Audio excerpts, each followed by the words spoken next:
Thank you.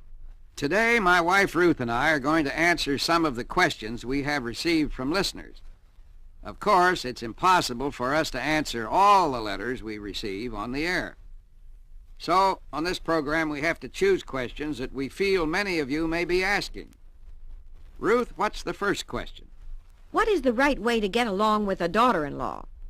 I have bought nice things for our son's wife and for their home, but it seems nothing is ever right. She lived in our home when our son was in the Army, and we got along nicely. Now, they seldom come here, and she resents me. My husband says I do too much and try too hard. Could be. Strain, you see, can be caused by doing too little or by doing too much. The real secret, I would think, is to accept the girl for herself and just treat her naturally.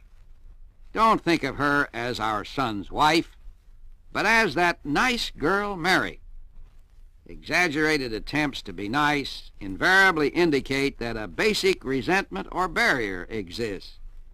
Just be normally friendly and thoughtful, as you would to any individual. I'll have another letter after this word. Now here is a question I think a lot of our listeners will understand.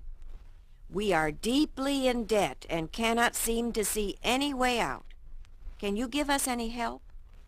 Well, there's one thing you can do, and that is to get organized. List every debt in one column on a piece of paper, and then list your assets in another. Then add up the totals in both columns. In this way, you will have in black and white exactly what you owe and exactly what you have. This listing will afford a clear view of your problem. You'll see it right there. Then school yourself to think prosperity thoughts. Affirm and believe that you're being directed to better management and to new sources of income.